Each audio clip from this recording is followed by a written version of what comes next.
Merci, Saint-Esprit.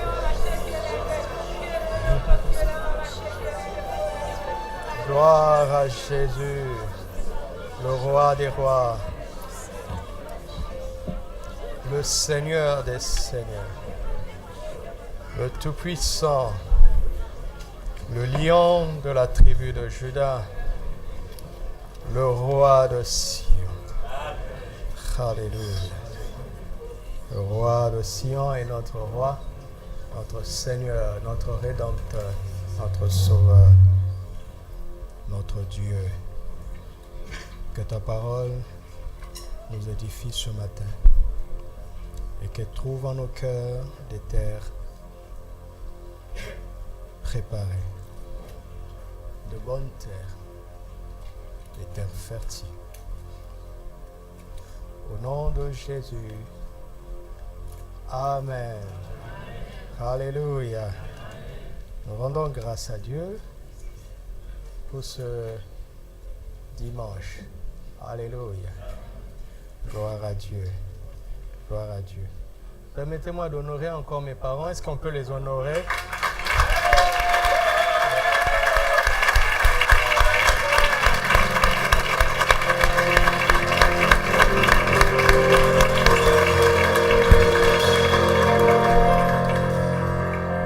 Maman est en train de me lancer un regard qu'elle me lançait quand j'étais enfant.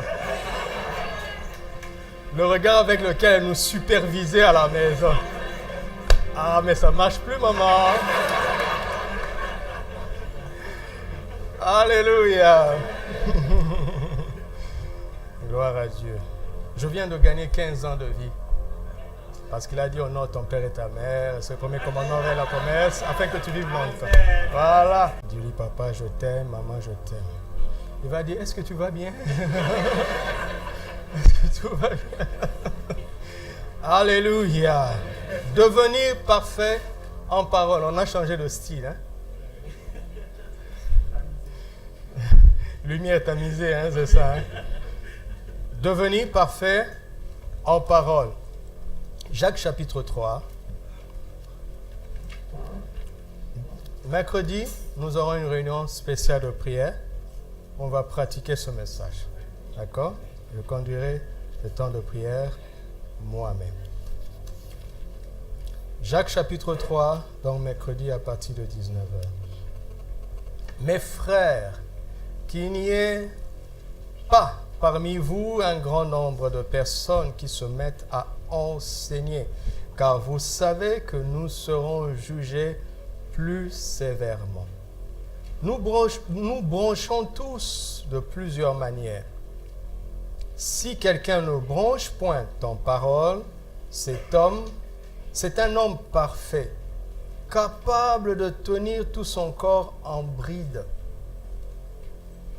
Si nous mettons le mors dans la bouche des chevaux pour qu'ils nous obéissent, nous dirigeons aussi leur corps tout entier. Voici, même les navires qui sont si grands et que poussent des vents impétueux sont dirigés par un très petit gouvernail au gré du pilote. De même, la langue est un petit membre. Elle se vante de grandes choses.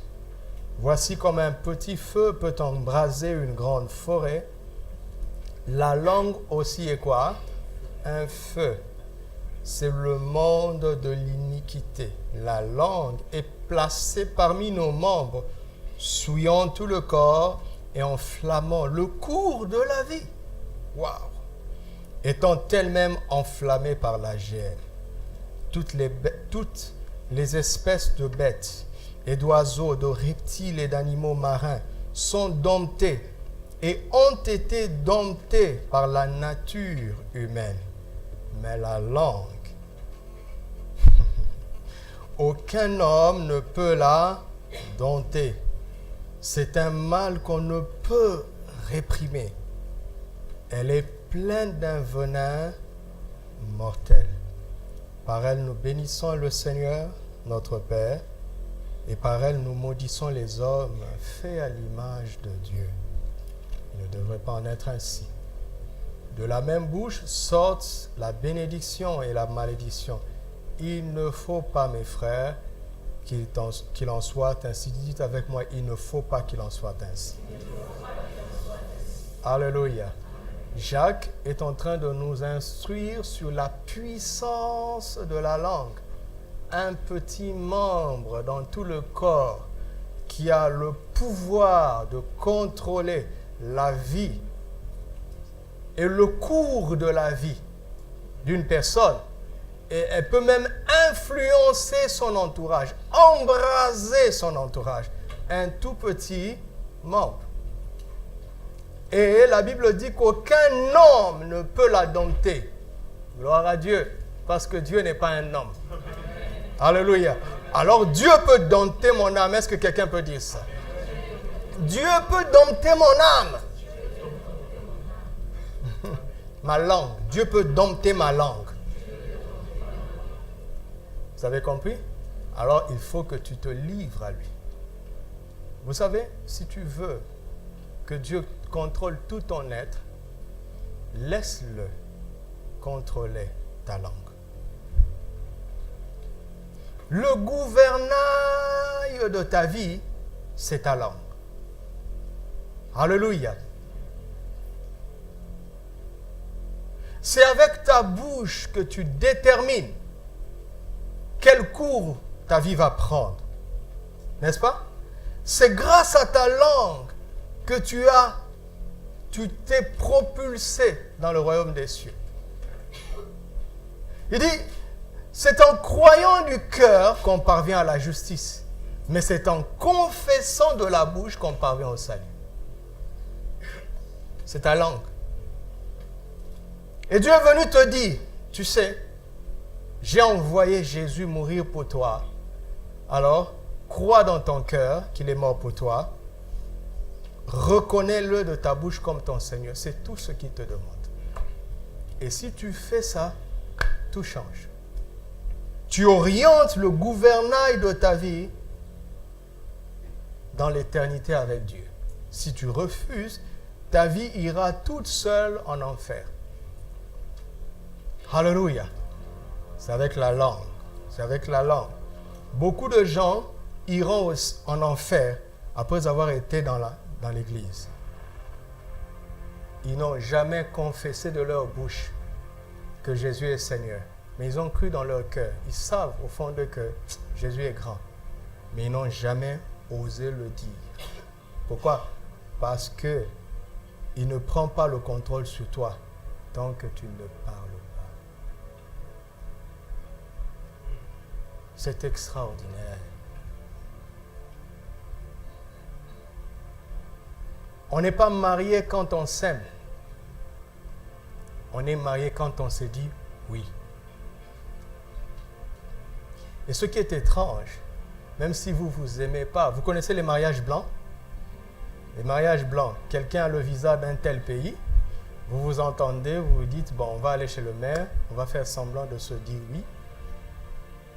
Après, on va faire le regroupement familial, tu vas me rejoindre moyennant 50 000 $. Même si vous ne vous aimez pas, si vous vous dites oui devant l'autorité, vous êtes marié. Quand vous allez vous retrouver là-bas, il faut divorcer. On ne joue pas avec ça. Et vous savez, la tricherie, ça marche dans le négatif, pas dans le positif. Maintenant, dans le positif, tu ne peux pas être sauvé si ta bouche déclare que Jésus est Seigneur, mais si ton cœur ne le croit pas. Parce que Dieu est intègre. Il n'établit pas ce qui n'est pas profond, ce qui ne vient pas du cœur. Mais attention, ne jouez pas avec ça. Ça ne marche pas parce que Dieu est intègre, mais le diable n'est pas intègre. Si tu dis quelque chose, même si tu ne le crois pas, ça va être établi. Si tu dis, je suis foutu, les démons de la destruction ont autorité sur toi. Si tu dis, comme les Ivoiriens aiment le dire, il m'a tué, c'est fini. Le démon de la destruction va prendre ça. Tu vas dire, mais je ne pensais pas ça, il s'en fout. Il a pris le propos. Ne jouez pas avec ça.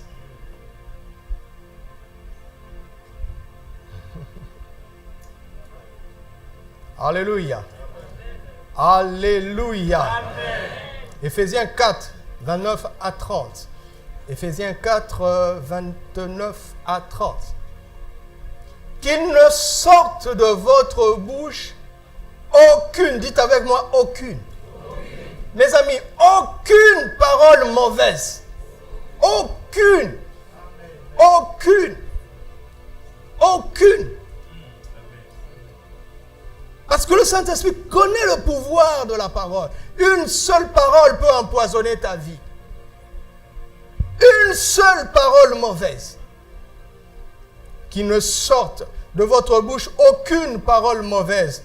Mais s'il y a lieu, quelques bonnes paroles qui servent à l'édification et communiquent une grâce en ce qu'il entend. Donc, il est en train de dire que la parole est un véhicule de grâce. Ne jouez pas avec ça. Donc, quand je veux dire soyez bénis, c'est établi. Si je dis que Dieu vous fasse du bien, c'est établi. Qui communique une grâce à ceux qui l'entendent. N'attristez pas le Saint-Esprit de Dieu par lequel vous avez été scellés pour le jour de la rédemption. Ça veut dire qu'on peut attrister l'Esprit par des paroles mauvaises. Alléluia. N'est-ce pas qu'on peut changer l'atmosphère par une insulte? C'est une parole. Et ça change tout. Vous voyez des gens qui ont ri pendant 30 minutes. Une seule phrase gâte l'atmosphère. Parce que la langue est un feu. Mais il faut diriger ce feu-là sur le diable, sur la destruction, sur les mauvaises choses.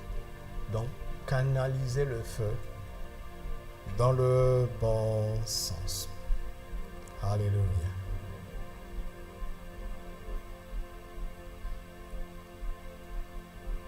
Et apprendre à bien parler. Disons, pouvoir bien parler, cela s'apprend.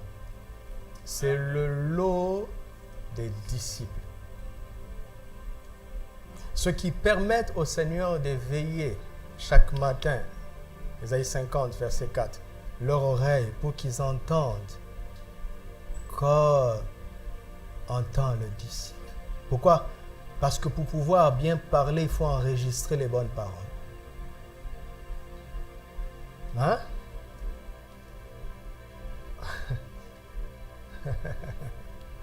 Et donc nous avons besoin de nous exposer à Dieu avec sa parole pour le laisser nous parler, nous communiquer des paroles de vie. Parce qu'en enregistrant, au moment où nous en aurons besoin, cela va sortir. Tu ne parleras jamais un mot que tu n'as pas appris, que tu n'as pas entendu au préalable. Tu ne parleras jamais une langue si tu n'as pas vécu dans un milieu où on parle cette langue, ou bien si tu n'es pas allé dans une école pour apprendre cette langue. Il n'y a aucun mot que tu prononces qui vienne de toi-même. Cela t'a été appris, inculqué. Tu peux créer un mot, mais il faut que vous vous asseyez pour tomber d'accord et pour vous dire ce mot à partir d'aujourd'hui veut dire cela. C'est ce que les traducteurs de la Bible font. Quand ils traduisent la Bible dans des langues, dans des dialectes, il y a parfois des mots dont on ne trouve pas l'équivalent dans la culture. Donc, ils créent un mot qui a une consonance de cette langue et ils disent que ce mot veut dire ceci. Et à partir de ce jour-là, ce mot entre dans le dictionnaire. Et après eux, tout le monde va dire que ça veut dire ça. Et ça a été créé. Maintenant, écoutons ce que le sage dit pour nous préparer à ce que nous allons partager aujourd'hui. Proverbes. Lisons quelques proverbes. Commençons par le proverbe 12, verset 14. Proverbe 12, verset 14. Par le fruit de la bouche, on est rassasié de bien. Vous avez entendu ça? Hein? Si tu veux être rassasié de bien, qu'est-ce qu'il faut faire? Il faut bien parler. Si tu dis c'est la galère, eh mon ami, ton avenir reflètera tes propos d'aujourd'hui. Français courant dit ceci: on peut obtenir le succès par ses paroles, comme on s'assure un salaire par son travail. Hey, haha. Fais travailler ton langage, ta bouche dans le bon sens, et tu seras rémunéré. C'est pour ça que Dieu a dit à Josué que ce livre de la loi ne s'éloigne point de ta bouche. C'est alors que tu réussiras dans tout ce que tu entreprendras. Ton présent aujourd'hui est le résultat de toutes les paroles que tu as dites. Alors tu dis, oh non, mais j'ai manqué ceci. Écoutez-moi, tu as dit des choses qui ont permis à l'esprit de te conduire ou qui ont permis à l'ennemi d'avoir autorité sur toi. Dites avec moi, ça va changer à partir d'aujourd'hui. C'est jamais trop tard, c'est jamais trop tard. Le verset 18, toujours du psaume du proverbe 12. Il dit, tel qui parle légèrement blesse. Waouh! Comme un glaive. Mais la langue des sages apporte quoi? Waouh! Waouh!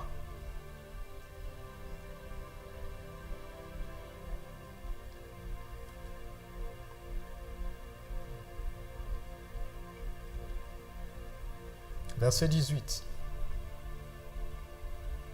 Nous sommes toujours dans le proverbe 12. Verset 18. C'est ce qu'on a lu? Verset 25. L'inquiétude dans le cœur de l'homme, là-bas. Mais quoi? Le réjouit. Écoutez-moi, on n'a pas dit forcément une bonne parole venant de quelqu'un d'autre.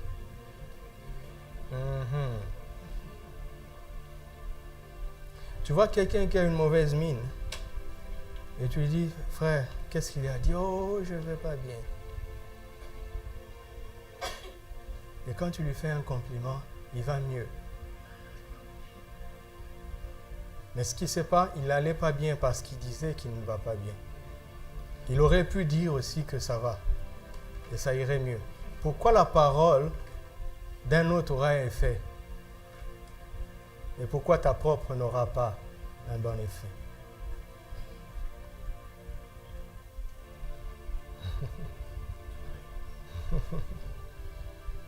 D'accord. Continuons. Proverbe 16, verset 23.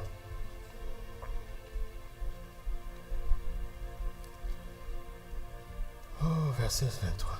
Celui qui est sage de cœur manifeste la sagesse comment? Waouh! Waouh! Et l'accroissement de son savoir paraît sur ses lèvres. Vous savez ce qu'il est en train de dire? Tu peux être sage dans ton cœur, mais quand ta sagesse augmente, l'excédent sort de ta bouche. Verset 24. Les paroles agréables sont un rayon de miel, douces pour l'âme et salutaires pour le corps. Waouh, tu es toi-même une pharmacie et une médecine. Tu peux te guérir de maladies psychosomatiques et d'autres maladies qu'on appelle comment? Somatiques. Merci, docteur.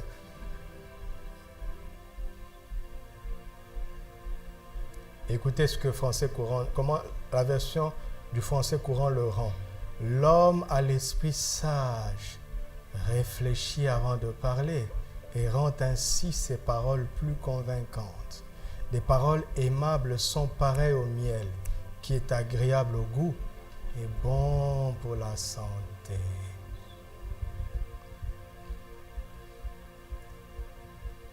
N'est-ce pas merveilleux? Non? Proverbe 18, verset 14. Vous voyez, je suis déjà en train d'exercer le ministère de guérison.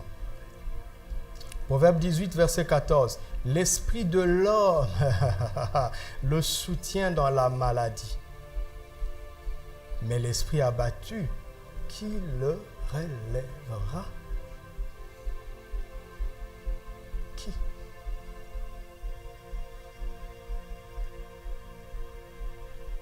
Verset 21. Le fameux. La vie et la mort sont quoi? Pouvoir de la langue. On ne peut pas tuer quelqu'un qui parle bien. Vous m'entendez? Rien ne peut le vaincre.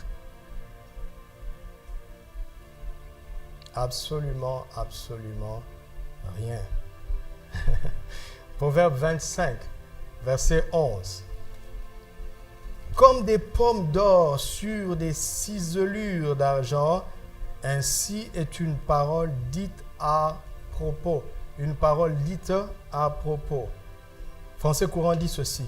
Une parole bien tournée est aussi précieuse qu'un objet en or avec des motifs d'argent. Qu'est-ce que tu es riche? Parce que tu as une langue.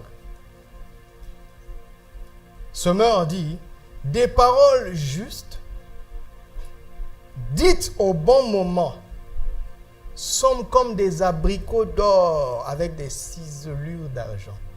Des paroles justes, dites au bon moment. Des paroles dites à propos, à propos, à propos. Et nous sommes maintenant dans notre propos. Pour devenir parfait, il ne faut plus broncher en parole. Broncher, ne plus broncher en parole veut dire parler à propos et ne plus parler hors de propos. Car un homme parfait ne parle jamais hors de propos. Il parle toujours à propos. Vous savez, nous sommes en Sion, n'est-ce pas? N'est-ce pas? Il n'est plus même question qu'il y ait de mauvaises paroles au milieu de nous. Ce n'est même pas mon sujet. Alléluia. C'est même pas mon sujet. C'est-à-dire que ça ne traverse même pas ma pensée pendant que j'enseigne aujourd'hui. C'est pas normal que tu insultes parfois. C'est pas normal que tu maudisses parfois. Le chrétien ne maudit jamais. Les Moïsiens peuvent maudire, pas les chrétiens. Parce que les disciples de Moïse bénissent ceux qui les bénissent et ils maudissent ceux qui les maudissent. Mais Jésus a dit, bénissez ceux qui vous maudissent. Un chrétien ne maudit jamais. Et je dis bien jamais. Un chrétien n'envoie pas du feu aux sorciers. Un chrétien ne rend pas le mal pour le mal. Un chrétien ne conjugue pas œil pour œil, dent pour dent. Un Moïsien, oui, pas un chrétien. Donc, nous sommes chrétiens. Est-ce que nous sommes entre chrétiens? Voilà, donc nous ne sommes même pas dans les paroles négatives. D'accord? Mon sujet aujourd'hui n'a rien à voir avec les paroles négatives. Ça, c'est l'école maternelle. Nous sommes à la fac. Alléluia. Nous sommes à la fac, je vous préviens. Nous sommes à la fac. Mais il est plutôt question de savoir dire des paroles justes et au bon moment, de la meilleure manière. Alléluia. Parce que on peut dire des paroles justes, mais au mauvais moment et de la mauvaise manière. Vous comprenez? Celui qui est parfait en parole arrive à placer le mot juste au bon moment et de la bonne manière. Alléluia. Alléluia. Qui croit que Jésus est la parole de Dieu? Jésus est la parole de Dieu. Mais Jésus n'est pas venu n'importe quand. Galates 4:4 dit, lorsque les temps furent accomplis, Dieu a envoyé son Fils, né de la chair. On parle de l'incarnation de la parole. Jésus, c'est la parole de Dieu venue au bon moment, au bon endroit, chez les bonnes personnes. Et il a passé son temps à scruter le bon moment. Il n'y avait aucune injustice en lui. Mais dire une parole juste, pas au bon moment, ne produit rien.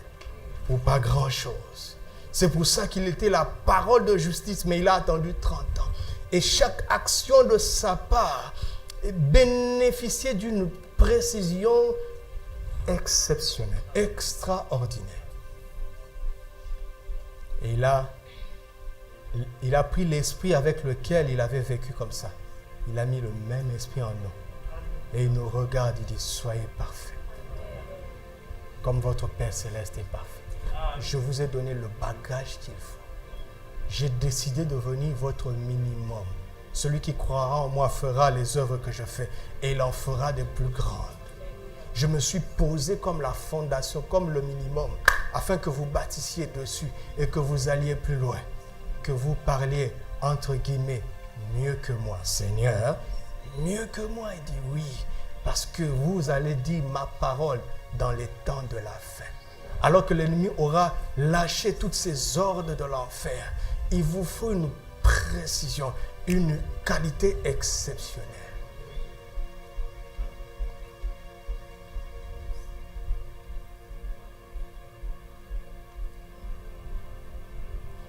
Écoute, si tu aimes vraiment une fille et que tu viens lui dire, alors qu'elle est en première année médecine, que tu vas l'épouser alors que tu es sincère, est-ce que c'est bien? Que les frères répondent. Non. Ce qui est dans ton cœur est vraiment sincère, mais tu ne l'as pas dit au bon moment. Et ça gâche tout. Ça gâche tout. Une parole dite à propos, mes amis. Une parole dite à propos. Une parole dite à propos. Dites avec moi, je m'entraînerai à parler de moins en moins hors de propos. Et de plus en plus à propos. Alléluia. C'est établi pour ceux qui l'ont dit. Et ceux qui ne l'ont pas dit vont devoir ramer pour y arriver. Toi, tu as gagné du temps. Que celui qui a des oreilles pour entendre. Alléluia. Donc, il s'agit d'apprendre à pratiquer la parole appropriée. Notez ça. Pratiquer la parole appropriée. Pratiquer, deuxièmement, la parole prophétique. Troisièmement, pratiquer la parole de Dieu. Pratiquer la parole appropriée, pratiquer la parole prophétique, pratiquer la parole de Dieu. Comment y parvenir? Il y a 4 moyens d'y parvenir. Pour y parvenir, il faut apprendre 1. À parler la parole de Dieu. Apprendre 1. À parler la parole de Dieu. Deuxièmement, 2. Apprendre à parler avec Dieu. Ça s'appelle la prière. D'accord? Vous voyez, je n'ai pas commencé par la prière. Parce que notre prière doit reposer sur le nom de Jésus et la volonté de Dieu révélée dans les Écritures. Alléluia. Sinon, notre prière sera hors de propos. Vous m'entendez? Donc, 1. Parler la parole de Dieu. 2. Parler avec Dieu. 3. Parler comme Dieu. 4. Parler de la part de Dieu. Parler la parole de Dieu.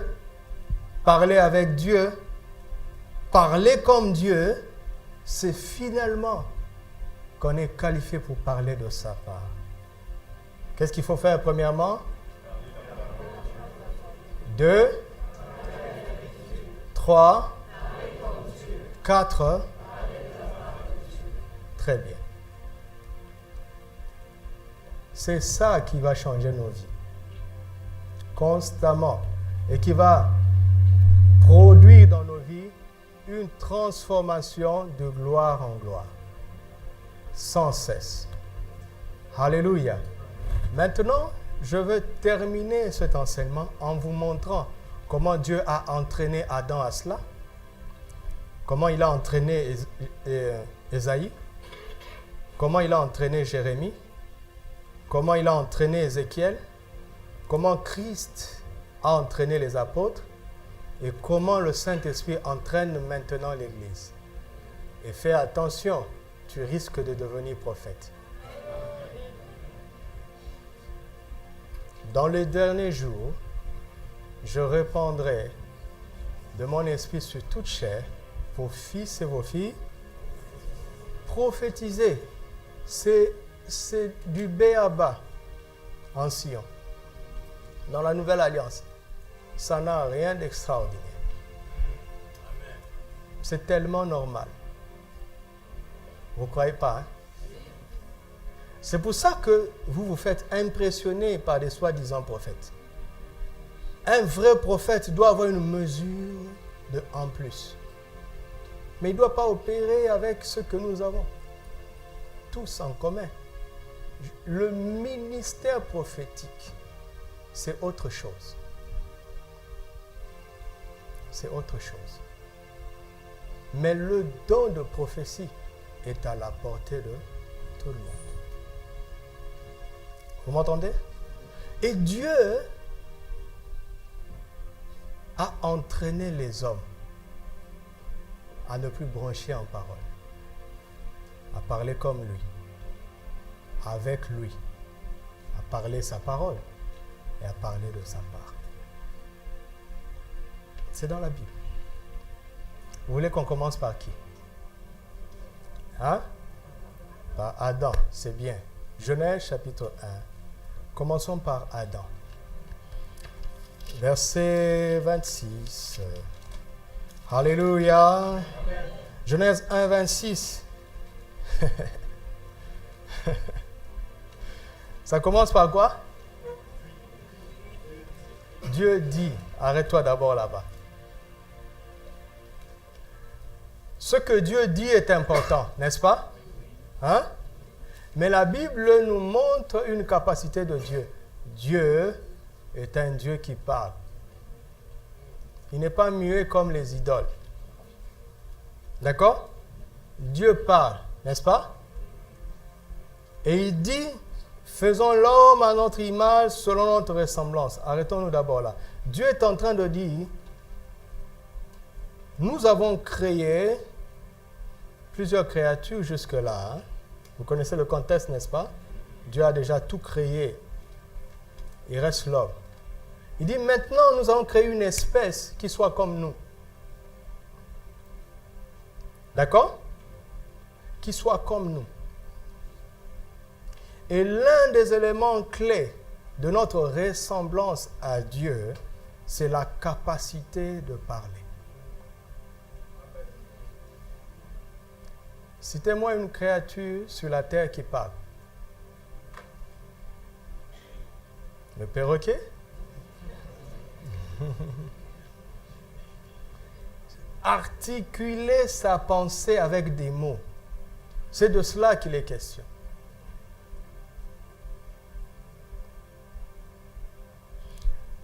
Et Dieu a créé l'homme, n'est-ce pas?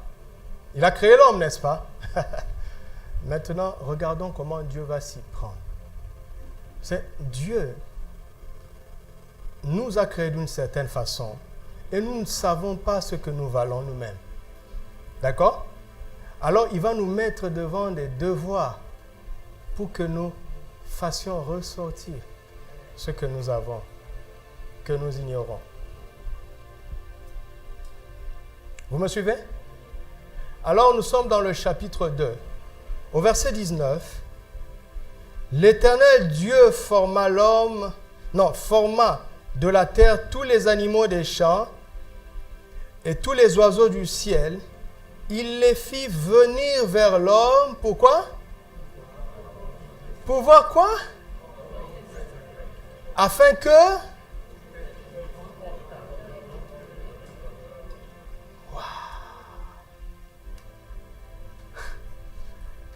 Vous connaissez la Bible, n'est-ce pas?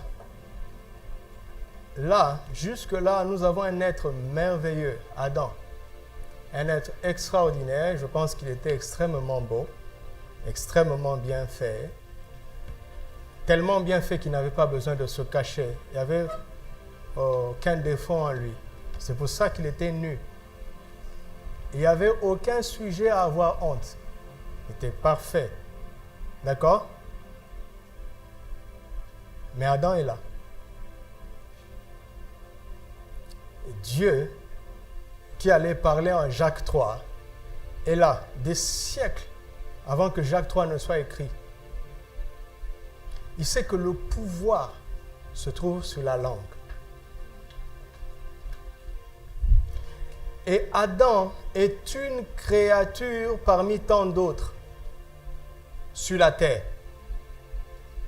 Mais Dieu a conçu Adam pour qu'il soit au-dessus de tous les animaux, de tous les poissons et de tous les arbres. Vous me suivez?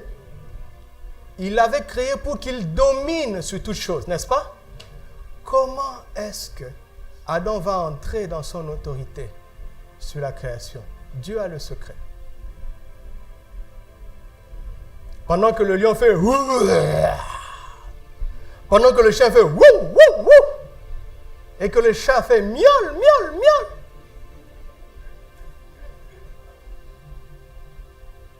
Il leur dit à tous, allez vers Adam. Et il dit à Adam, donne-leur un nom. Et le lion fait ouah! Adam le regarde avec sérénité et dit, tu t'appelleras le lion.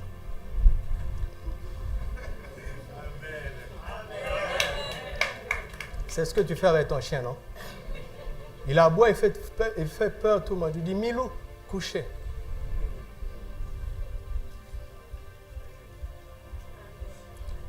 Adam a pris autorité sur toutes choses en les nommant et en les appelant. Écoutez-moi, que la Bible vous parle autant qu'elle me parle. Il leur a donné un nom, certes, mais il dit pour voir comment il les appellerait. Appeler, ça veut dire quoi? Doudou, viens. Doudou, va. C'est pour ça que Jésus dit que son nom a été levé au-dessus de tout nom. Quand tu as un problème, je vous le dis souvent, donne d'abord un nom à ce problème. D'accord? Quand tu as fini de nommer ce problème, et place le nom de ce problème en dessous du nom de Jésus. Et marche dessus. Par la foi. Vous imaginez combien d'espèces il y avait ce jour-là? Hein? Vous pouvez vous rendre compte du débit oratoire d'Adam ce jour-là. Il devait s'exercer à parler.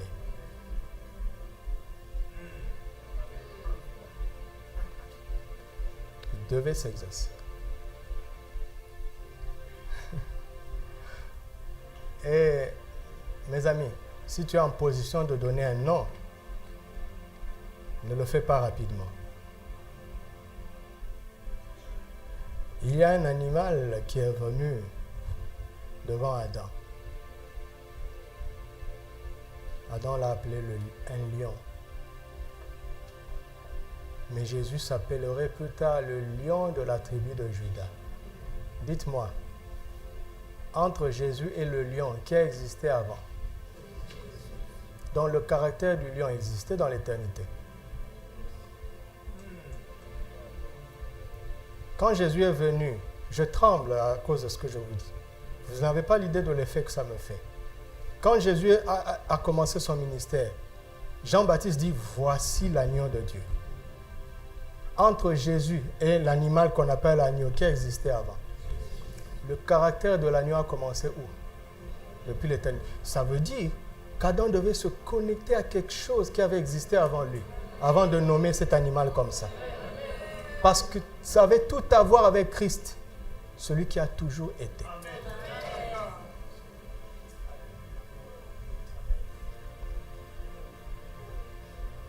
Ce n'était pas une manière de parler comme ça, comme il veut.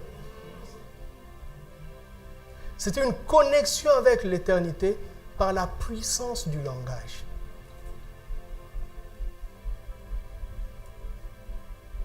Vous m'entendez? C'est pour ça que malheureusement, en cours de route, Dieu a dû changer le nom de quelqu'un. Parce que le nom que ses parents lui avaient donné n'avait rien à voir avec son identité éternelle.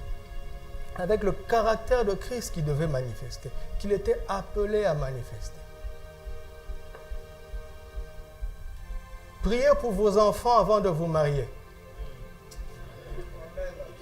Et laissez Dieu vous dire des noms avant même de vous marier.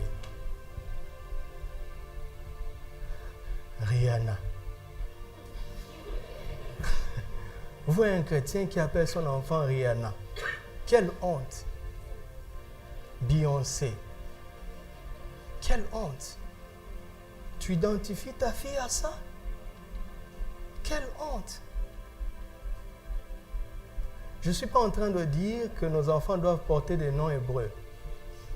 Moi, je ne suis pas très partisan de ça. Ben bon, si tu appelles ton enfant Jochebed, c'est ton problème. Mais ce n'est pas grave, pourvu que tu sois sûr d'avoir capté la pensée qui cadre avec sa destinée. Vous comprenez? Ce n'est pas parce que son nom est hébreu que tu as été spirituel. Hein? Parce que Saül aussi c'est hébreu. Vous n'avez pas compris. Ah ouais. Comme notre petite nièce, un jour, sa maman attendait un garçon et elle est venue dire à sa maman, « Maman, je veux que mon petit frère s'appelle Goliath. » Ça veut dire que le moniteur a failli. N'est-ce pas? Parce que l'enfant a cru que Goliath c'est bien. Le moniteur, allez, si ça vous arrive, allez au SR Avenir. Appelez le diacre d'Avet. Dites, faites bien votre travail. Hein? Comment est-ce que l'enfant va sortir de l'école du dimanche en étant impressionné de Goliath? Ça veut dire que la leçon a échoué. Pas vrai? Pourtant, Goliath est dans la Bible. Sinon, on s'appellerait Caïn. Parce que c'est aussi dans la Bible. Non, ce n'est pas ça. Il ne s'agit pas d'ouvrir des généalogies. Tu lis un chronique, tu fais... Taf. Caïn. Tu vas faire quoi?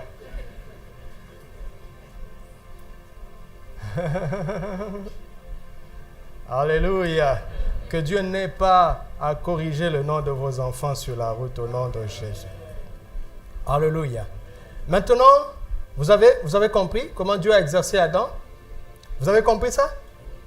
Maintenant, regardons le chapitre 3. On est toujours dans Genèse. Le chapitre 3, et au verset 9, quelque chose va se passer. L'homme a déjà péché. Moi, j'aime pas trop insister sur ça, hein, parce que Christ a résolu le péché. Hein. Il faut plutôt insister sur la propitiation hein, qui vient après, hein, car tous sont péchés. Hein, ils sont privés de la gloire de Dieu. Hein, mais ils ont été gratuitement justifiés. Hein. Donc, ne reste pas au verset 23. Hein. Continue, hein, s'il te plaît, pardon. Ne fais pas comme Moïse. L'homme qui pêche, c'est elle qui mourra. Et toi-même, tu n'entreras pas à Canaan.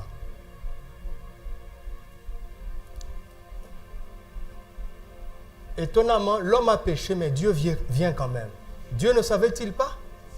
Parce que ton péché, pour Dieu, ce n'est pas un point, c'est une virgule. Ce n'est pas la fin de l'histoire. Ce n'est pas la fin de l'histoire. Dieu n'est pas méchant, il est bon. Il est bon. Vous croyez ça? Est-ce que vous croyez ça? Mais l'Éternel, Dieu appela l'homme et lui dit, où es-tu? Il répondit, regardez ce qu'il répondit. J'ai entendu ta voix dans le jardin. Ça veut dire qu'il n'a pas encore perdu sa capacité spirituelle. Parce que Dieu est esprit. Vous m'entendez? Amen.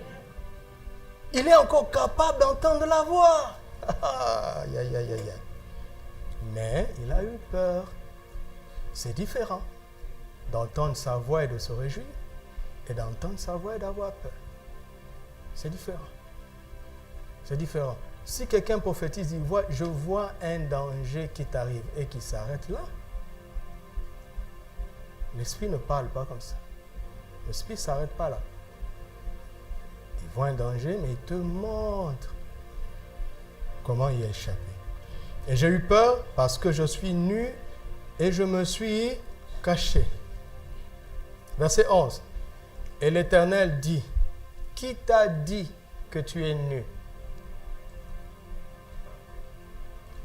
Qui t'a dit que tu es nu? Qui t'a dit que tu es nu? Qui t'a dit que tu es nu? Est-ce juste? Qu'est-ce que Dieu dit?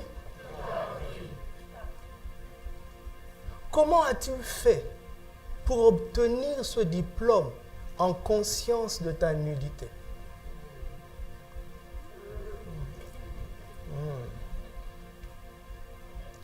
Lisez les Écritures. Le diable n'a jamais dit à l'homme, tu es nu. Mais la tentation consistait à apprendre quelque chose à l'homme qui est différent de ce que Dieu lui a appris. C'est un apprentissage.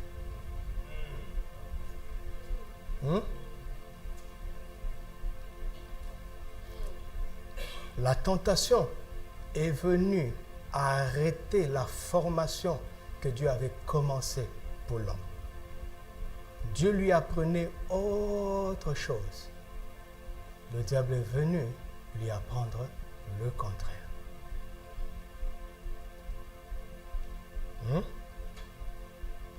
Oh Seigneur, aide-moi. Regardez.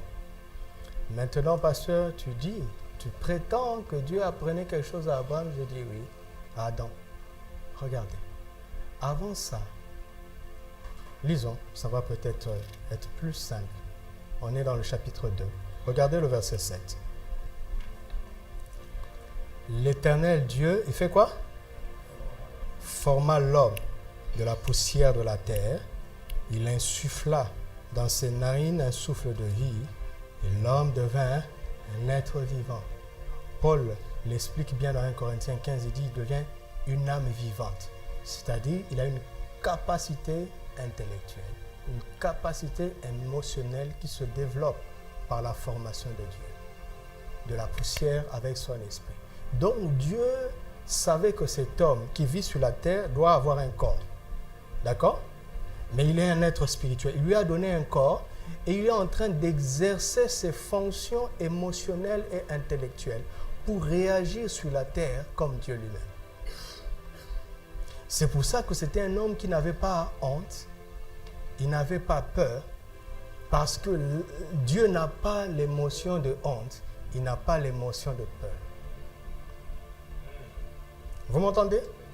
Est-ce que vous saisissez ça? Il s'agit d'exercer ses fonctions mentales à réagir sur terre comme Dieu lui-même aurait réagi s'il était face à ces choses. Parce que nous ne voyons pas Dieu paniquer en Genèse 1.1 quand il y avait le chaos sur la terre. Il n'a pas paniqué. Il n'y a pas de honte en Dieu. Il n'y a pas de peur en Dieu. Et il eut un homme qui vécut comme ça, Jésus de Nazareth, qui était capable de dormir en pleine tempête dans une barque agitée et qui était en train de se remplir d'eau. La peur ne faisait pas partie de son système. Savez-vous qu'à la croix, Jésus était tout nu? Est-ce que vous le savez? Est-ce que vous le savez? Mais la honte ne fait pas partie de lui. Tu le dénudes, ça ne change rien.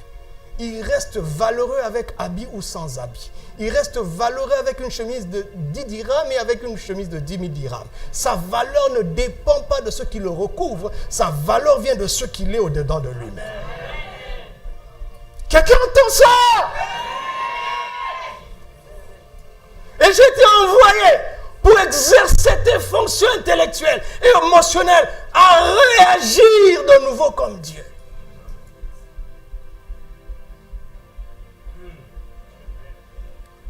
Il ne tremble pas devant Pilate. sait que sa vie n'est pas entre les mains de Pilate. Pourtant, Pilate a le pouvoir d'empêcher qu'il aille à la croix. Mais il ne se compromet pas. Parce qu'il sait que sa vie ne dépend pas d'un homme. Ta vie ne dépend pas d'un homme. Tu es fils de Dieu. Ton salut ne dépend pas d'argent. Tu vivras demain avec ou sans argent. Ça ne dépend pas de ça. Il a touché lépreux. Il n'est pas contaminé. Comment est-ce qu'il faisait? Comment faisait-il pour marcher sur l'eau? Mais il nous donne l'exemple. Il dit à Pierre, marche. Pierre marche aussi. Mais qu'est-ce qui fait que Pierre s'enfonce? C'est la peur. Le jour où tu n'auras plus de peur en toi, même pas la moindre peur, tu marcheras sous les tempêtes. C'est pas le diable qui t'enfonce. C'est ta peur qui t'enfonce. C'est pas la bactérie qui te rend malade. C'est ta vulnérabilité qui te rend malade. Est-ce qu'on peut saisir ça? Pourquoi les gens sont guéris? Par la foi. Mais la foi vient de quoi? D'une parole. Parce que quand on est malade, on devient conscient de sa maladie, du développement de sa maladie. Et chaque jour, on se dit, si ça continue comme ça, je vais mourir. Et quand l'évangile vient, l'évangile te donne une autre science.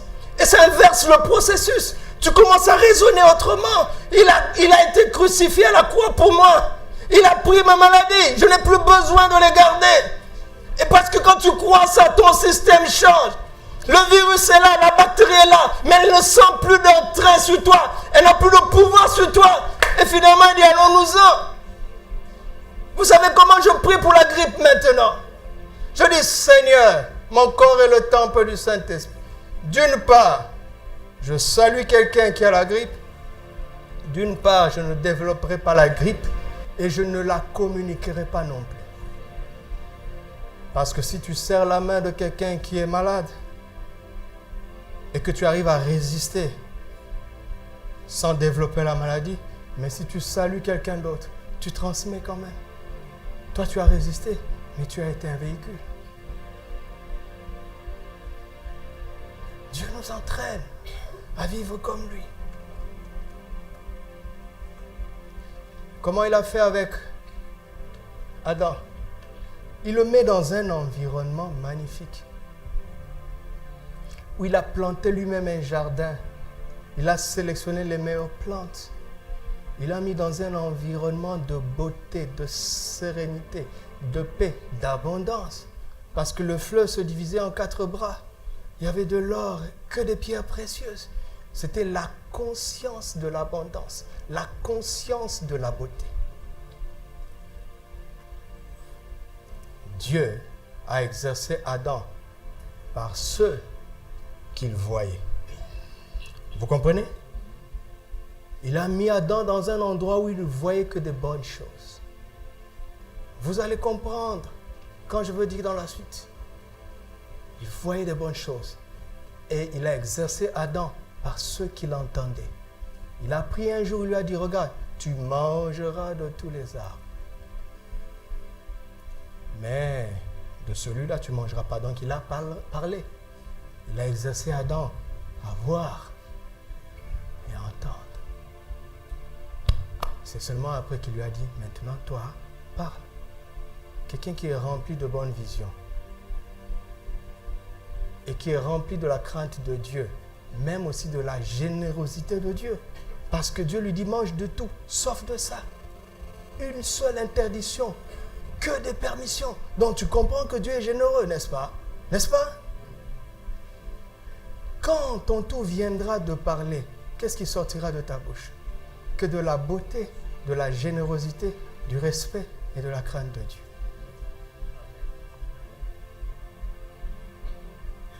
Quand je dis tout à l'heure là, que les Ivoiriens disent vraiment, il m'a tué, ce n'est pas ta faute. On parle comme ça là où tu as grandi. Ce n'est pas ta faute. Quand quelqu'un vient avec la peau blanche, tu vois tes parents et tous les aînés être complexés. Tu as vu ça? à ton tour, tu seras complexé. Habituer les enfants à la propreté. L'enfant naît quelque part, la maison est toujours ça, c'est le désordre. Mais l'enfant est accoutumé au désordre, il est accoutumé à la saleté. Il est accoutumé au manque. À cause de ce qu'il a vu. Et il voit les parents se lancer des missiles en parole, s'insulter. Il a entendu. Vous pensez qu'il va vivre autrement? Il a appris.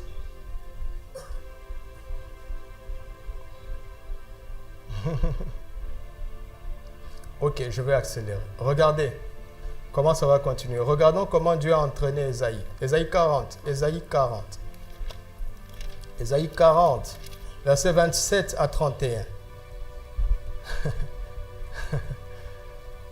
Ésaïe 40, merci. Verset 27, il dit, pourquoi dis-tu, Jacob, pourquoi dis-tu Israël? Il questionne d'abord ses propos, n'est-ce pas? Pourquoi tu parles comme ça? Hein?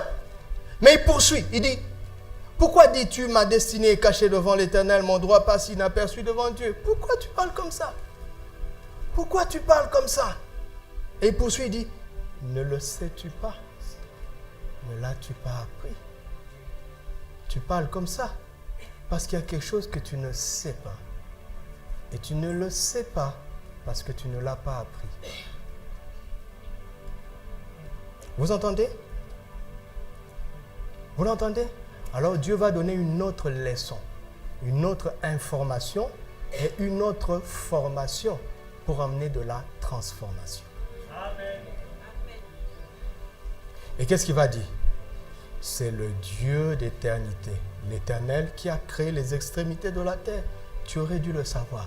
Regarde-le, regarde, fixe-toi sur lui, puisque tu as été créé à son image. Lui, il ne se fatigue point, il ne se lasse point, et on ne peut sonder son intelligence. Résultat, il donne la force à celui qui est fatigué, il augmente la vigueur de celui qui tombe en défaillance. Résultat, les adolescents se fatiguent et se lassent, et les jeunes hommes chancellent, mais ceux qui se confient en l'Éternel renouvellent leur force. Ils prennent leur vol comme les ailes, ils courent et ne se lassent point, ils marchent et ne se fatiguent point. La clé ici, c'est d'apprendre à se confier à l'Éternel. Alléluia. Et à partir d'ici, regardez comment Ésaïe parle. Les plus belles promesses de la Bible sont dans la suite. Ésaïe 40 jusqu'à 66. Regardez, son langage va changer. Ce qu'il a appris.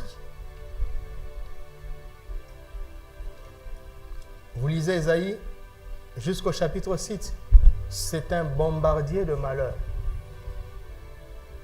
Il prophétise vraiment, hein? Mais il ne voit que le malheur qui est évident selon la croix. Non, selon la loi. Quand on désobéit à Dieu, voici ce qui va arriver. Vous savez qu'il y a des gens qui posent des actes sans mesurer vraiment les conséquences. Ils ne s'en rendent pas compte. Donc, on peut venir leur dire, tu sais, cet acte-là, ça produit ça. Cet acte, ça produit ça. Et c'est vrai. Mais Dieu nous a envoyé emmener beaucoup plus que ça. Pas seulement de dire aux gens ce qu'ils vont mériter à cause de leur désobéissance, mais de leur instruire le bien qu'ils ne vont pas mériter par la grâce de Dieu quand ils lui font confiance. Mais Ésaïe était incapable de voir le côté positif de la croix. Son ministère prophétique était bloqué dans la seconde partie de la loi, qui annonçait de manière prophétique ce qui va arriver quand on désobéit. Et c'est de la prophétie vraiment. Mais il n'y avait pas que ça. Quelque chose en lui l'empêchait de voir la bonté de Dieu. Tout en lui le faisait voir la sévérité de Dieu. Est-ce que vous m'entendez? Est-ce que vous m'entendez?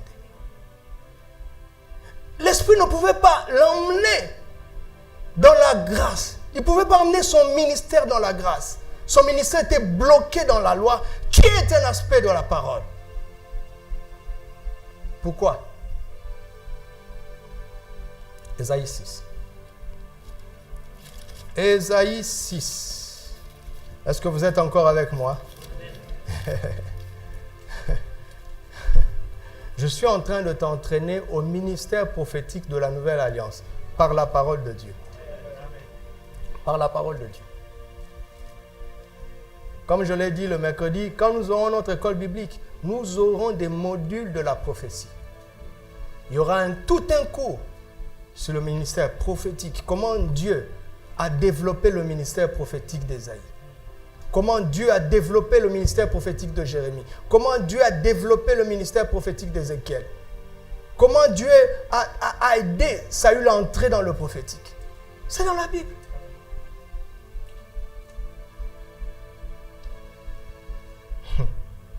Dans le chapitre 6, Ésaïe voit Dieu. Mais pour gagner du temps, au verset 5, il comprend que c'est malheur aussi à lui. C'était malheur aux autres. Hein? Moïse disait, l'âme qui pêche, c'est elle qui mourra. Il a fini comment? Il n'est pas entré lui-même. Hein? L'eau avec laquelle tu abreuves les gens sera ta propre boisson. Jouez pas avec ça. Surtout ceux qui sont appelés au ministère, jouez pas avec ça. Dieu t'abreuvera avec l'eau avec laquelle tu abreuves le... Regarde, si tu vas chez quelqu'un, d'accord? Il te sert à manger ou à boire. Lui-même, il n'ose pas y toucher. N'est-ce pas suspect? C'est suspect, oui ou non? Ben voilà. C'était facile de dire malheur aux autres. Parce que Jésus a dit, pourquoi vois-tu la paille qui est dans l'œil de ton frère, de ton prochain, mais tu ne vois pas la poutre? Ce n'est pas parce que tu as vu chez lui que tu es clean. Lisez quand vous a dit, malheur à la nation ceci, malheur à la nation ceci. Quand le Seigneur apparaît, malheur à moi. Ah ah. Parce qu'il faut vivre ce que tu prêches. Si tu prêches le malheur, tu vivras le malheur. Si tu prêches la légèreté, tu vivras la légèreté. Si tu prêches le bonheur, tu vivras le bonheur. Celui qui a des oreilles pour entendre. Alors il dit pourquoi il dit malheur à lui? Regardez, verset 5. Malheur à moi, car je suis un homme dont les lèvres sont impures. Et j'habite où? Dont les lèvres sont impures. Et mes yeux ont vu le roi de l'Éternel. Ils n'en avaient pas conscience. Pourquoi? Parce que tout le monde était comme ça. Un point noir dans un tableau noir. Ça ne se voit pas.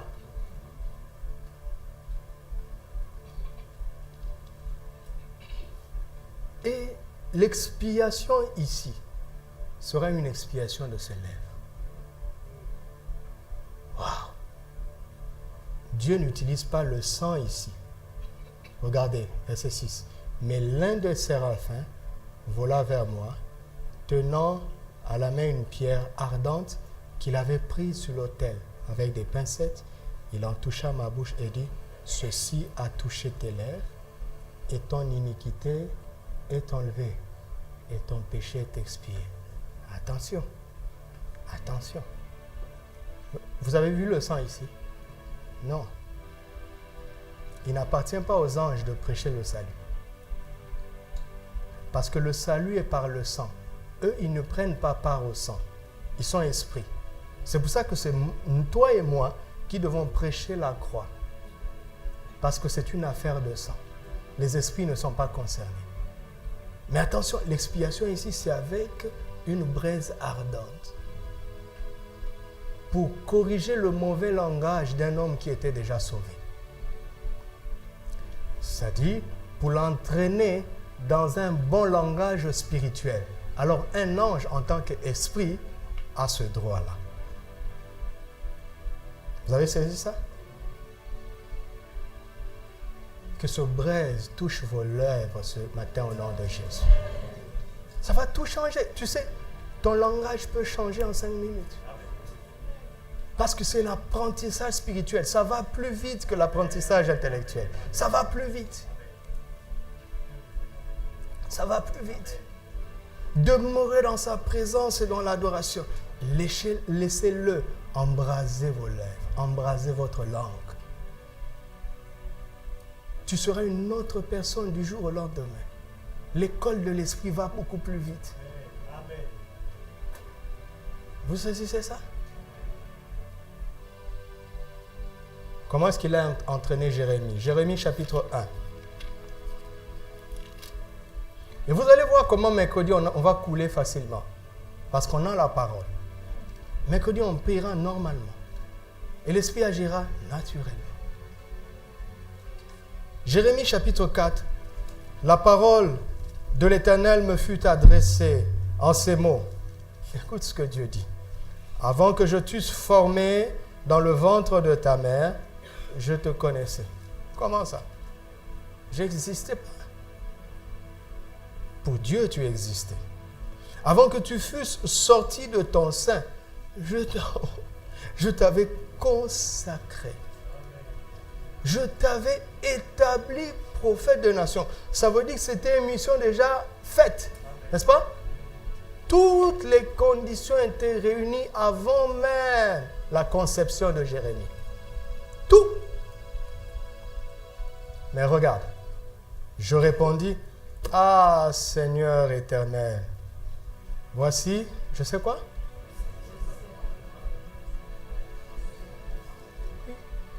Vous vous souvenez de 1 Corinthiens 13, 11? Lorsque j'étais enfant, je parlais comme un enfant. Jérémie est honnête devant Dieu. Cela nous aidera à gagner du temps. Dieu te dit que tu es prophète. Tu dis, Seigneur, un prophète ne parle pas comme moi. Je ne sais point. Vous comprenez? Il ne dit pas qu'il ne croit pas. Il dit, il ne sait pas parler comme un prophète. Pourquoi? À cause de son immaturité. Vous entendez? Est-ce que vous me suivez encore? Est-ce que vous me suivez dans la salle vie? Que Dieu vous bénisse. Maintenant, Dieu doit résoudre ce problème, oui ou non? Ben, il faut regarder. L'Éternel dit.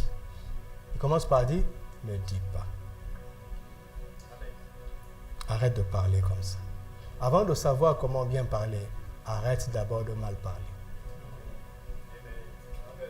D'accord? Avant de meubler la maison, il faut d'abord la nettoyer, n'est-ce pas? Ben oui, c'est tout. Arrête. Sinon, c'est contradictoire. Ne dis pas, je suis un enfant, car tu iras vers ceux auprès de qui je t'enverrai et tu diras tout ce que je t'ordonnerai. Ne les crains point, car je suis avec toi. Prends conscience de ma présence pour te délivrer. Maintenant, regardez. Oh, mais vous avez dit, mais pasteur a fait exprès pour choisir. Non, je n'ai pas fait exprès. C'est tellement cohérent les principes de Dieu, de la Genèse jusqu'à l'Apocalypse. Verset 10, verset 9. Puis l'Éternel étendit sa main et il toucha quoi? Il toucha quoi? Parce que le problème se trouve là-bas. Et l'Éternel me dit, voici quoi? Mes paroles dans tes bouches. Quand je vous dis de parler des Écritures, c'est ça. Arrête de dire n'importe quoi. Maintenant, prends la parole de Dieu. Jérémie n'avait pas la Bible comme nous. Mais aujourd'hui, je prends les Écritures, je les mets dans ma bouche. Ce sont les paroles de Dieu. Alléluia. Ce sont les paroles de Dieu. Par ces meurtrissures, j'ai été guéri. C'est déjà écrit. Alors je prends 1 Pierre 2, 24, je les mets dans ma bouche. Je les mets dans ma bouche. Je mets mes paroles dans ta bouche. Maintenant, quelque chose va se passer. Il dit, regarde. Je t'établis aujourd'hui sur les nations et sur les royaumes. Il dit quoi? Regarde, n'est-ce pas? Je vais vous montrer à quel point c'est important. Regarde. Allons au verset 11. La parole de l'Éternel me fut adressée en ce mot. Que vois-tu, Jérémie? Mais il est en train de l'entraîner. Vous me suivez? Jérémie répondit, je vois une branche d'amandier. L'Éternel me dit, tu as bien vu.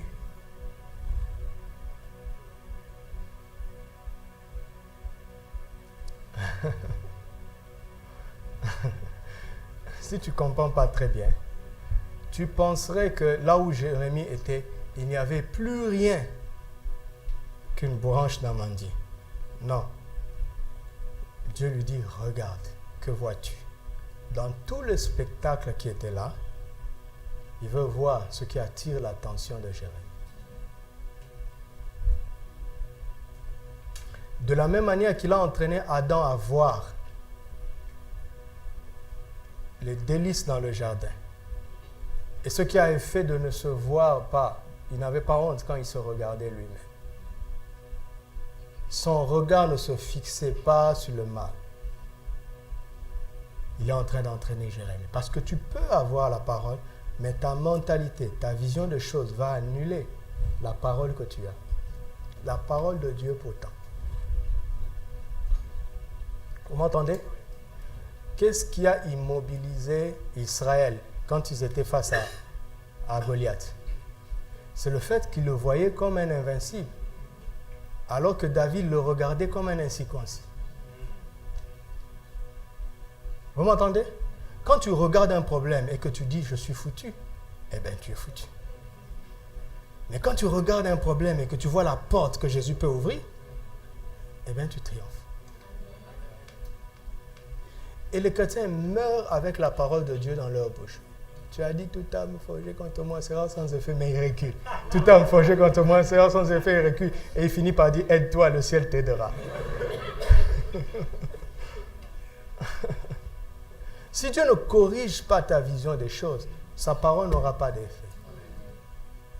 Comme ils ont vu dans Nombre 13, 33, Dieu leur dit, je vous ai donné le pays. Dieu savait qu'il y avait des géants.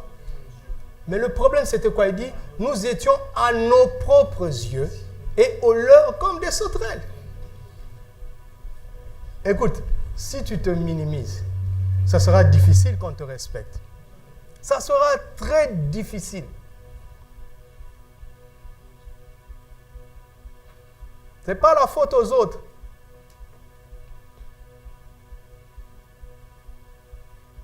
Que vois-tu? Hein? Que vois-tu? Quand tu regardes ton avenir, qu'est-ce que tu vois? Tu sais, quand tu vas rentrer, tout à l'heure, dès que tu rentres à la maison, tiens-toi devant un miroir et sincèrement, dis ce que tu vois.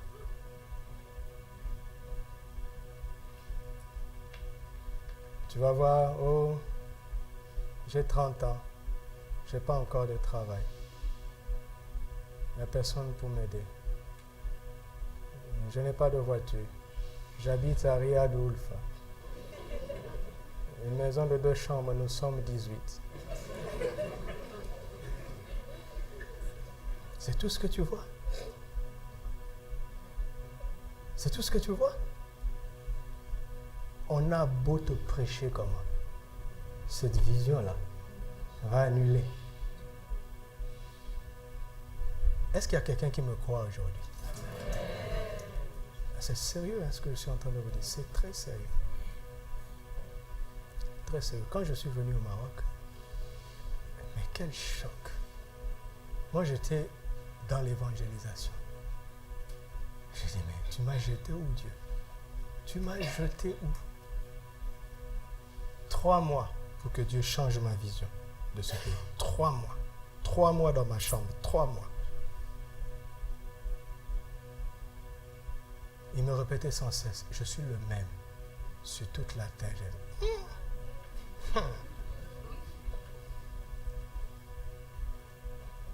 Quelques mois plus tard, un compatriote, nous sommes rencontrés dans une réunion du GBU. Et c'est là qu'on s'est rendu compte qu'on venait de la même église. On a bien sympathisé. Et il me dit, c'était des jours fériés, comme le GBU le fait parfois. Il dit, mais c'était ici à Casa, moi j'habitais à Rabat. Il dit, mais allons chez moi, El Jadida, qu'est-ce que tu vas faire même à Rabat? Donc nous avons pris le bus, le grand taxi. Nous sommes allés à El Jadida. Et dimanche, eux, ils faisaient le culte dans leur salon. 4 jeunes hommes, avec moi, un vulgaire jeune homme. Pendant qu'on faisait notre culte, comme eux ils faisaient, là où j'étais assis, le Seigneur me dit, tu viendras prêcher dans cette ville. Ton premier séminaire dans le Maroc sera dans cette ville. J'ai dit, arrête-moi ces histoires, Seigneur. Arrête-moi ces histoires. Séminaire au Maroc, et moi, 4 ans après, j'étais en plein séminaire. J'ai oublié cette parole depuis longtemps. 6 jours de séminaire avec ce jeune homme-là. C'est le 4e jour. Paf! Pendant que je parlais, comme une nappe, je voyais 4 ans en arrière dans le salon. Et comme les Ivoiriens, Dieu m'a dit, tu as vu.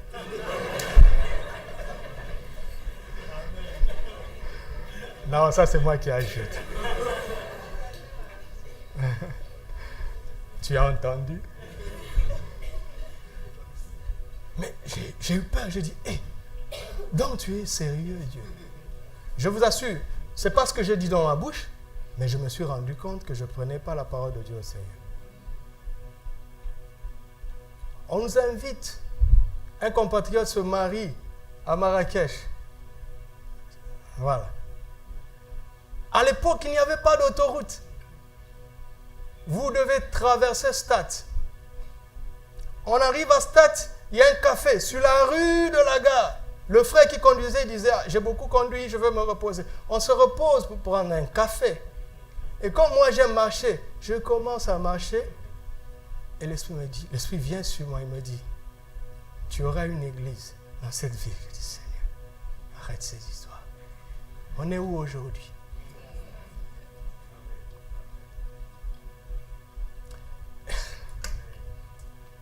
Je peux vous raconter des témoignages. Ouais, maintenant vous commencez à croire. Parce que j'ai donné des témoignages. Vous ne sentez pas la foi maintenant dans l'air? Vous auriez dû croire depuis qu'on lisait la Bible. Mais bon, c'est normal, les témoignages, ça amplifie le message. Hein. Jésus a dit, vous serez mes témoins. On ne joue pas avec ça. On ne joue pas avec ça. Je peux vous raconter des témoignages et des témoignages. Vous voyez, les chrétiens ont vraiment la Bible dans la bouche. Mais ils n'ont pas la vision de Dieu dans l'esprit. Et ça fait que la parole de Dieu heurte à leur mentalité. Ça heurte. Parce qu'il faut qu'ils gagnent ton intelligence pour pouvoir opérer dans le naturel. Alors il dit, tu as vu, mon ami, on a prié pour quelqu'un, il a été guéri. Tu as vu? Tu peux être guéri. Dans 2 semaines, il y aura un mariage ici. Tu as vu? Tu vas aussi te marier. D'accord? Dimanche prochain, quand ils vont donner des témoignages, vous savez, je vais vous dire quelque chose que moi je fais. Quand je suis dans une réunion où il y a l'onction, quand l'Esprit dit, il y a ici quelqu'un qui a tant, je te guéris. Même si ça ne correspond pas à moi, je le prends. Pourquoi je le prends? Parce qu'il est notre papa à nous tous. S'il a fait avec toi, il va faire avec moi. Mais il faut le connaître pour attraper les choses. Récupérer les prophéties qui fusent dans l'air. Attrapez-les! Il dit qu'il en soit ainsi pour moi. Comment est-ce que tu vas t'énerver parce que Dieu a fait pour l'autre? Oh, ça fait longtemps que moi j'ai appris. Il fait jamais pour moi. Je suis converti depuis 27 ans. Et elle, ça fait seulement 7 mois. Tu ne connais pas Dieu? Réjouis-toi. Puisque le fait d'avoir fait chez lui est la preuve qu'il fera chez toi. Il n'a pas de parti pris. Tu as vu? Que vois-tu? Si tu ne vois pas ça, si tu ne vois pas ça, la parole ne va pas te travailler. Si tu n'acceptes pas sa vision, la parole ne va pas te transformer. J'aurais pu vous montrer la même chose à Ézéchiel. Il emmène dans une vallée pleine d'ossements desséchés. Regarde, mon Dieu, le gars a 36 chapitres d'expérience prophétique. 36 chapitres d'expérience prophétique. Il est prophète depuis Ézéchiel chapitre 1. jusqu'au chapitre 36. Il a 36 chapitres d'expérience prophétique. Authentique. Mais Dieu sait qu'il peut l'emmener plus loin. Au chapitre 37, il dit, Fils de l'homme, ces ossements peuvent-ils revivre? Ézéchiel est honnête. Malgré ces 36 chapitres d'expérience, il dit, là, Seigneur, c'est toi qui le sais. Il faut comprendre ce qu'Ézéchiel dit. Ézéchiel n'ose pas, parce qu'il a la leçon de Jérémie, ne dit pas. Parce que si c'était en tant que fils de l'homme, il dirait, là vraiment c'est foutu. Comprends? Donc il se tait. Il a appris la leçon de Jérémie, ne dit pas. La Bible est tellement cohérente. Tellement cohérente. Il ne dit pas, mais il n'a pas la parole. Il n'a pas l'autre parole. Mais il refuse sa parole. Alors il renvoie la balle à Dieu et dit, Seigneur, tu le sais. Dieu dit, ah bon, tu as dit que je le sais, je veux te montrer de quelle chauffe je me bois. Je veux te montrer comment je fais ça. Dieu a mis la main dans la poche. Il dit, Fils de l'homme, parle aux eaux. Quoi? Mais je ne savais pas ça. Il dit, oui, je sais. Tu ne le sais pas. Tu ne l'as jamais appris. Tu ne l'as jamais appris. Écoute, tu as lu, non? Qu'ils ont traversé le désert. Leurs vêtements ne se sont pas usés sur leur corps. Leurs chaussures ne se sont pas usées à leurs pieds. Tu peux parler à tes vêtements. Tes 2 pantalons et 2 chemises. Tu peux leur parler. Tu leur dis, tu finiras ta carrière quand 5 autres vont venir te remplacer. Je t'interdis de finir ta carrière. C'est bizarre, hein? C'est bizarre. Le royaume, il est comme ça. Ce sont les réalités de l'esprit. J'ai vécu 5 ans avec 2 chemises, 2 pantalons et 3 chemises. Ils n'ont pas fini leur carrière. Ouais. Mais quand j'ai commencé à faire ces choses, je veux vous dire honnêtement, j'étais hésitant. Je tâtonnais pour voir est-ce que c'est vrai. Personne ne m'avait enseigné ça. Vous comprenez? Non, je disais, est-ce que... Et puis en même temps, j'étais prudent. Si je vois que ça ne marche pas, je laisserai tomber. Et curieusement, ça a commencé à marcher. Ah bon? Ah bon? Je parle ici, je dis chaise, tu seras rempli. Et puis tu ne sais pas pourquoi tu es là. Hein? Tu te lèves dans la rue, tu dis ciel, tu ne seras pas un obstacle pour moi. Et l'été prochain, tu as un billet d'avion. Bon, je laisse ça, je laisse ça.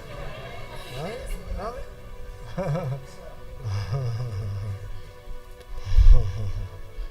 Oh, là j'étais en train de passer, personne ne me regarde. Change cette parole tout de suite. Sinon, tu mets un voile. Comment veux-tu qu'on voit quelqu'un qui se voile? Hein? On dit tu es moche, tu crois aussi. Eh bien, tu deviendras moche. Est-ce que Dieu peut créer quelque chose de vilain? Regarde, lui-même il a sanctionné, il dit, après chaque création, il dit, c'est bon. Et donc, toi, tu dis, puisque Dieu m'a créé, je suis beau. On vous fait croire que pour être belle, mes soeurs, il faut être svelte. Allez en Mauritanie. En Mauritanie, le signe extérieur de beauté est totalement l'inverse. Il faut être fat. C'est subjectif tout ça. C'est l'homme intérieur qui compte. C'est subjectif. On te fait croire ça, après on va te faire acheter des yaourts. 0%, 0%, alors que la Bible dit tu mangeras de miel gras et succulent.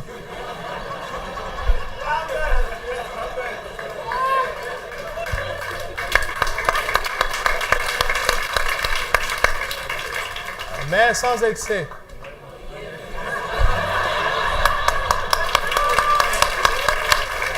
C'est tout. C'est tout. C'est tout. Ils t'enseignent ça parce qu'ils ont un but. Dieu dit que tu es bon, que tu es la sagesse même de Dieu. Tu es la justice. Est-ce qu'il y a quelqu'un de plus beau que ça? Et tu acceptes les paroles d'un païen qui est en enfer. Quelle tristesse.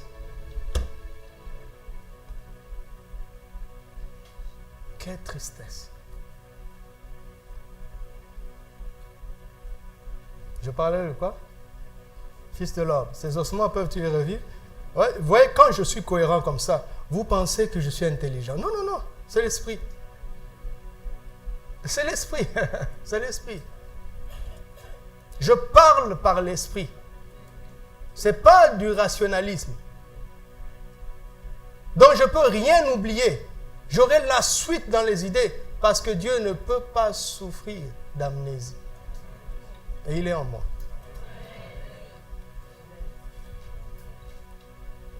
Je fais bien de dire ça.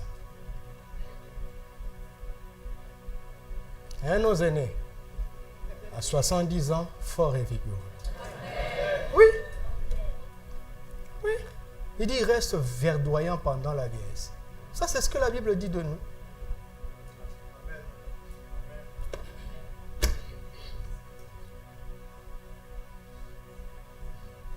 Par les ossements desséchés. Waouh! Et il a fait. Après, il dit, parle à l'esprit. Il a fait. Mais si vous lisez Ézéchiel, c'est extraordinaire. Quand il a fait ça, ils étaient une armée nombreuse. Mais eux-mêmes, qu'est-ce qu'ils disent d'eux? Le ciel les regarde comme une armée nombreuse. Mais eux-mêmes, ils disent, oh, nous sommes foutus. C'est ce que nous sommes là. Pourquoi cette nation a peur de nous? Pourquoi on ne veut pas qu'on soit libre de partager l'évangile? Mais c'est un compliment. Mais on nous craint, nous sommes redoutables. Un individu comme moi, on me surveille. Et quel compliment! Quel compliment! Un individu.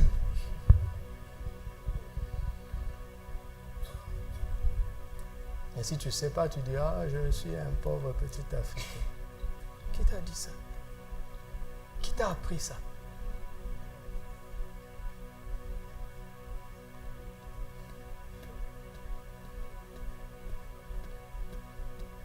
Vous voulez que j'ajoute? Comment Christ a appris ça aux apôtres? Allons dans Marc 11. C'est extraordinaire, extraordinaire. Alléluia. Est-ce que vous êtes nourris ce matin? C'est extraordinaire, Marc 11. C'est extraordinaire. Verset 23. Il dit, je vous le dis en vérité, si quelqu'un dit à quoi? C'est sûr?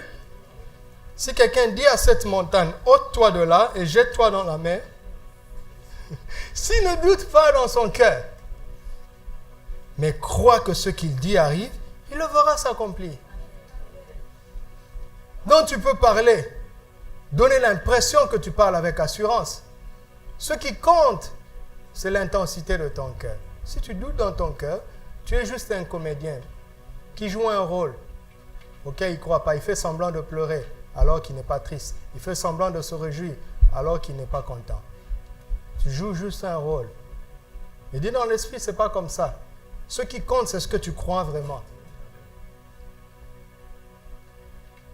Mais ici, il parle de parler à une montagne, n'est-ce pas? Montagne? Voilà ce qui est intéressant. Parler à une montagne. Mais de quoi il est question ici? N'est-il pas question d'un figuier? Hein? Allons-y. Remontons. Versets 12 et 14. Le lendemain, après qu'ils furent sortis de Béthanie, Jésus eut faim. Apercevant de loin un figuier qui avait des feuilles, il alla voir s'il y trouverait quelque chose. Et son étant approché, il ne trouva que des feuilles, car ce n'était pas la saison, Donc c'était normal qu'il n'y ait pas de figues, apparemment. Prenant alors la parole, il lui dit que jamais personne ne mange de ton fruit. Et ses disciples l'ont. Ok. Verset 20. Le matin en passant, donc le lendemain. Le matin en passant, ses disciples virent le figuier séché jusqu'aux racines. Pierre, se rappelant ce qui s'était passé, dit à Jésus, Rabbi, regarde, le figuier que tu as maudit a séché. Jésus prit la parole et leur dit, ayez la foi de Dieu. Je vous le dis en vérité, si quelqu'un dit à une montagne, à cette montagne, regardez le tableau, frère, lève-toi, viens. Le frère, admettons que c'est lui le figuier, que Dieu te bénisse. Jésus vient, il voit qu'il est plein de feuillages. Il espérait trouver du fruit, il n'y en a pas. Il dit que jamais personne ne mange de ton fruit. Ce n'est pas le cas, hein? D'accord, c'est un exemple. Et ils s'en vont. Le lendemain, passant par là, Pierre dit, Seigneur, regarde, le figuier que tu as maudit a séché jusqu'à ce racine. Ils sont devant le figuier. N'est-ce pas? Et Jésus dit, ayez la foi de Dieu. Si tu dis à cette montagne, oh Jésus, ce n'est pas une montagne, c'est un figuier. Seigneur, ce n'est pas une montagne. Et c'est là où je comprends pourquoi Jésus a maudit le figuier alors que ce n'était pas sa saison. Naturellement, ce n'était pas la saison. Mais Dieu savait que son fils serait dans le besoin ce jour-là. Il avait prévu une exception pour le figuier. Et à cause de cela, une montagne spirituelle s'est dressée entre le figuier et le fils.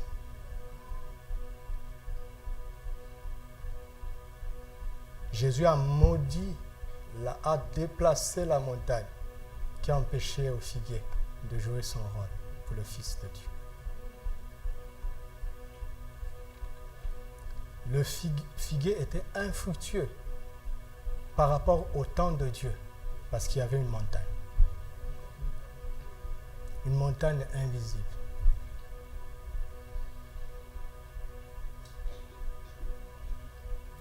Nous sommes devant le figuier, Seigneur. Il dit cette montagne. C'est-à-dire quoi? Il faut d'abord discerner la montagne. C'est-à-dire l'obstacle spirituel face à cette réalité naturelle. L'obstacle spirituel. Oui, c'est l'école. Ouais. Il utilise du matériel didactique pour nous apprendre quelque chose. Alors, question. Comment je vais faire, merci, que des nations mangent du fruit de toi? C'est établi. Regardez. Comment arriver à discerner? Revenons au verset 23.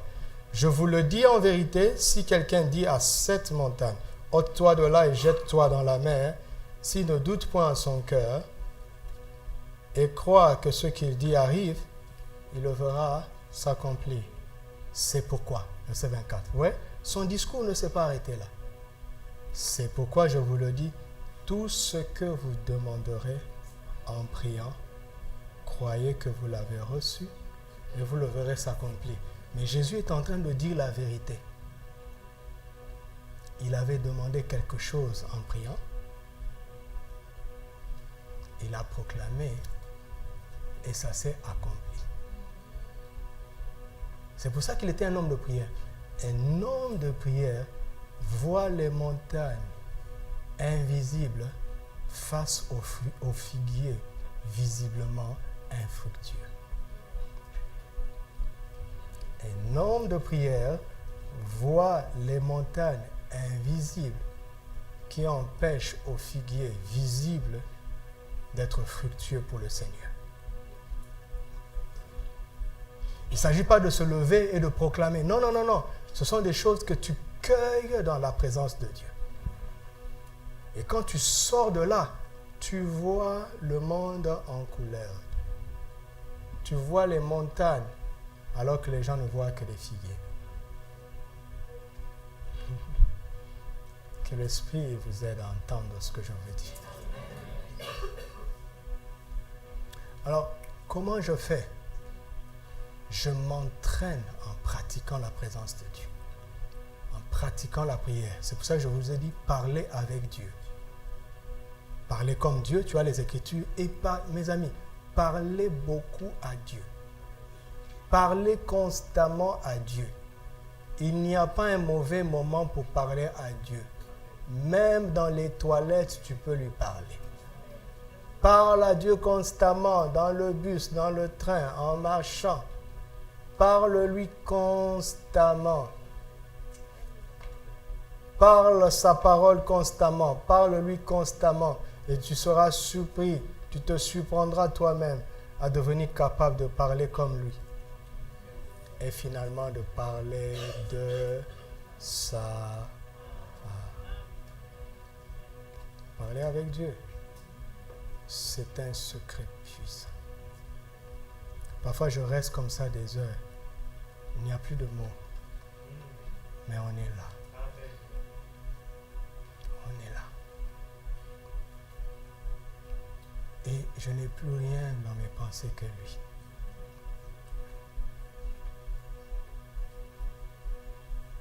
Et quand je sors de là, mon cœur est rempli de paroles. Comment j'ai fait? Je ne sais pas. Mais il a déteint sur moi. Il a eu de l'influence sur moi. Parce que je suis resté longtemps dans sa présence. Amen.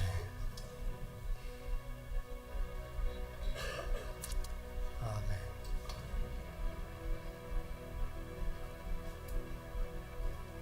Comment l'Esprit enseigne l'Église à pratiquer la prophétie, ça on va commencer ça à la prochaine saison.